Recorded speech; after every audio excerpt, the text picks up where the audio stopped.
Voilà, et on continue de parler de musique, de rap. Ça se passe au Sénégal et on mélange le rap et l'actualité. C'est ça, Laura Duhamel? Et oui, car figurez-vous qu'au Sénégal, c'est en rappant qu'on présente le journal. Cette initiative est signée Rouman et Keyti, deux jeunes stars du hip-hop qui ont décidé de se transformer en journalistes. Leur but est très simple, ils veulent sensibiliser les jeunes à l'actualité. Et le temps d'un rap, Barbara, eh bien, ces deux rapos journalistes passent en revue toute l'actualité, qu'elle soit sociale, culturelle, nationale ou encore internationale. Ce JR, entendez donc journal rappé, est présenté en Wolof par Keyti et en français par Rouman sur la chaîne privée de STV depuis avril dernier. Et c'est un véritable succès populaire car chaque vendredi, eh bien, ce sont plusieurs milliers de téléspectateurs qui regardent ce programme. Et je vous propose justement d'écouter un extrait de ce journal pas tout à fait comme les autres. Microphone check, 1, 2. Salam alaikum. Bonjour. Ok. Bienvenue, installez-vous, on a des nouvelles pour vous. Il y a de bonnes, il y a de mauvaises, mais il y a des nouvelles pour vous. Sénégalais veut du boulot, la baisse du coût de la vie, il veut du courant, il veut de l'eau.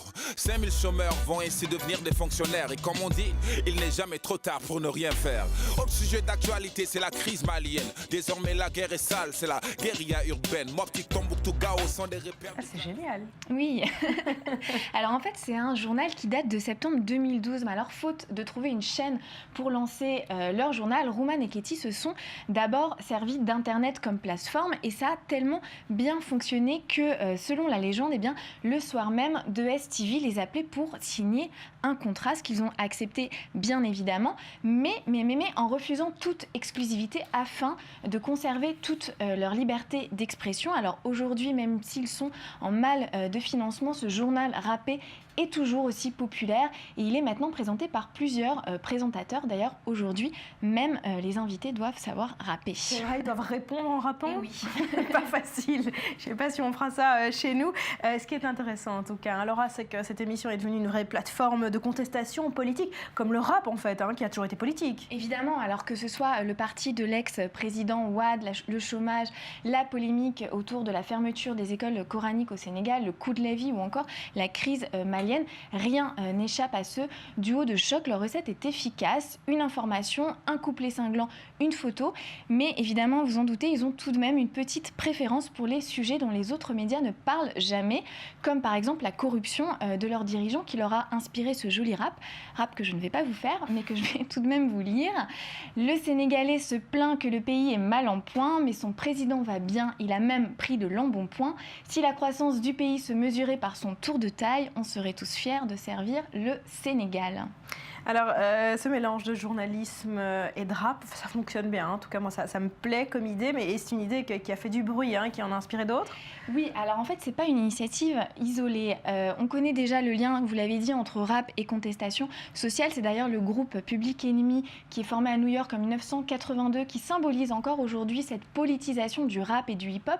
Public Enemy relayait à l'époque les difficultés de la communauté afro-américaine à travers leurs paroles politiquement controversées. Par contre, la réunion de journalistes et de rappeurs, ça c'est un phénomène beaucoup plus récent et assez particulier. Alors vous le disiez, il existe des précédents.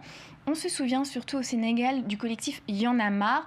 Y'en a marre, c'est un collectif justement fait de rappeurs et de journalistes qui a entraîné un véritable engouement populaire. Alors Y'en a marre, c'est quoi? Ça commence quand et pourquoi?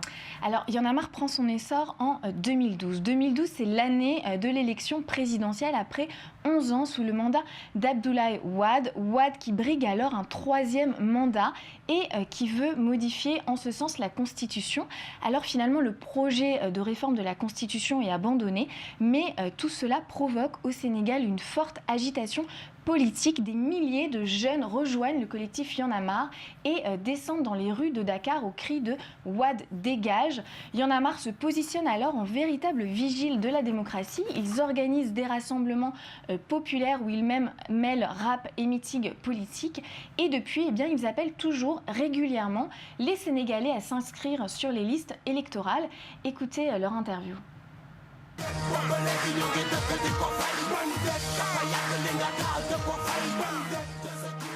Les politiques ont tout fait pour que les populations vomissent la politique, qui les arrange. Étant donné que les populations ne s'intéressent pas à la politique, je vais faire de la politique tout ce que je veux avec la politique.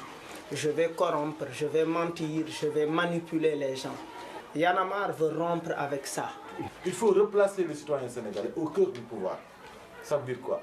Ça veut dire qu'il faut que les autorités cessent de faire diriger en futilité des priorités.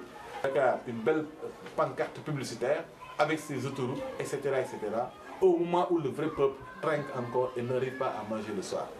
C'est-à-dire donc faire en sorte que les préoccupations et les besoins des Sénégalais soient érigés en rang de priorité. C'est ça le combat de Y'en a marre.